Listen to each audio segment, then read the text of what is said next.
Box cover, this is Recr8ting Berry, aka Dutty Berry, and I'm a social media personality. I'm a YouTuber. I've been in the space for over 10 years now. Yes, in Jamaica, I have over 250,000 subscribers on YouTube, and I'm enjoying it. Now, how did I start? I started after one day coming from a party, hanging out with my friends, and I was drunk. I went on Facebook and somehow did a video saying that I was going to be a YouTuber and I'm going to have fans and all of that. And since then, I've gotten many endorsements, I've gotten many opportunities, and the rest is history. So that's it for me.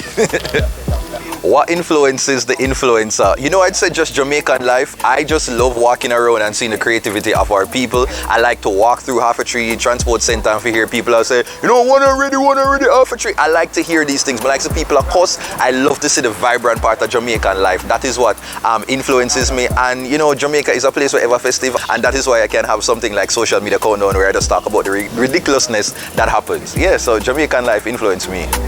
How do I stay motivated? You know what? I honestly don't know. That's a plain truth. I think so sometimes I get into the routine of, you know, doing content because I really want to please my supporters, the burritos them. But for the most part, I feel like I have a greater purpose, and I think at the end of the day, that really keep me. I do just things that I come on social media for just like talk the things and just like, you know, talk mix up. But I realize that I really believe that I'm continuing the Jamaican folk culture. I'm continuing and preserving that patois culture of speaking our native tongue, and I feel as if, you know, that is what keeps me motivated, because I feel that what I'm doing is a higher calling. How me feel about being an influencer and what an influencer means to me. You know, I never liked the word initially. I never liked the word initially because to me, it just kind of feel like it just gets thrown around, and it just means that you're probably a little valley girl like, oh my God, look at me, I'm such an influencer. People like my hair, and I just feel like that's all it was. And then at some point in time, I had to look at my content and look at what I wanted to do, and then realize that, hey, if I want to take on this term, I have to give it meaning. And so, you know, what it is to be an influencer is to really influence, and for me, that means influencing positively. So for my thing, I think I'm continuing the same tradition, like I have a Louis Bennett or a Oliver Samuels, and I feel as if I'm, you know, pushing that Jamaican culture out there that hopefully influences people to just embrace their culture, embrace the language, and just to do what they can creatively. You know, say asking about like a major obstacle and how I overcame it. You know, say I don't think we're really fully there yet, and it really has to deal with confidence. I'm naturally an introvert. I'm naturally an introvert, and I started out going and meeting supporters and fans, the burritos, I'm gonna call them, and I wouldn't be smiling. I never did like me gap, all kind of insecurity. And at some point in time, I had to understand, say, here what? I have to separate the shyness, because what I want to do in media, my shyness are gonna hold me back. And if me want to step up to the level of greatness, me can't make the little introvert part here hold me back. So it is a constant struggle. Some days I get it, and some days it's off, but like that is what I'm actually working on. And it's really just my confidence to really step in and owning who I am, and just to, you know, be my authentic self. Thank you so much for that question. In light of the pandemic, like how do I deal with, you know, like being a creative? You know, honestly, I think that the pandemic was actually one of the best things that ever happened to me. I did kind of feel a little bit guilty for that, because you know that there are a lot of persons who suffered, you know, great loss during the pandemic.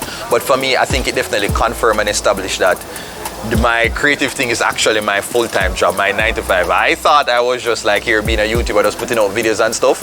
I didn't realize I was working from home before working from home was like a whole entire thing.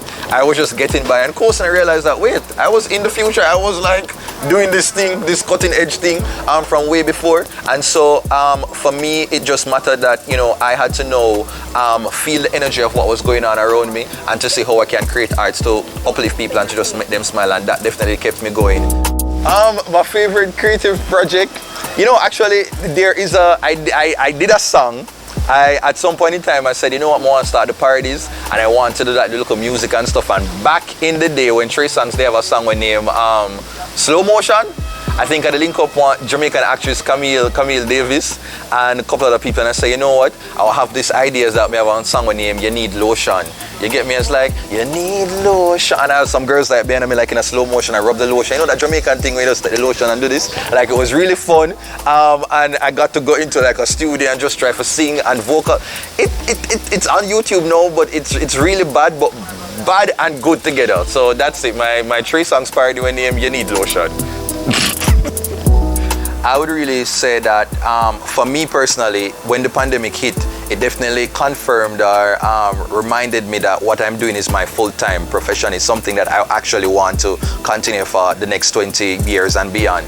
And so for most content creators, they definitely need to understand, like, hey, am I doing this just for fun? When this pandemic hit and you realize that you have bills and other things that you want to do and cannot do it, and then if I'm doing it for fun, am I ensuring that I'm doing it, putting out the right amount of content so I'm able to take home my income every end of the month? So those are the things supposed to focus on, like, is this a space that can give me longevity? Is it just a little fun thrill? And this pandemic, one should tell you to either like step up your money, one to get the tools that you need to get your job done properly, and then also to figure out, like, are you actually in it for the long haul, or is it just a little phase, like how some people jump on to, you know, like OnlyFans and Forex and these other areas because it's just a phase for now. What mythical creature which did exist? You know, I'm really obsessed with the ogres them from Shrek. Like, that actually count? Is that actually a thing? I actually wanted to be an ogre at one point in time, because I think if we just like living at the mud and wall around and just to kind of just, you know, just be rebellious like that, I'd love to be an ogre right now. Yeah, that's it. Minus the smell bad part. Would I rather to fight 100 duck-sized horses or one horse-sized duck? All right, but try to think. One, you know, I'd probably take the 100 duck-sized horses, just because, you know, like when you play Mario and you like do them little something, I feel like it would be kind of fun, because you could have did their crazy hype and just do the different dance them and just like kill them. I would probably do that just for the fun. How long we think would I last in the zombie couple is probably Usain Bolt world record, like 9.58 seconds. I am going to just like really quick and fast. I always watch them show there. I wonder, like, the people who survive to the end, I'm just like, nah, that's not me. I'm scared too easily and I'm gonna just go out and get killed.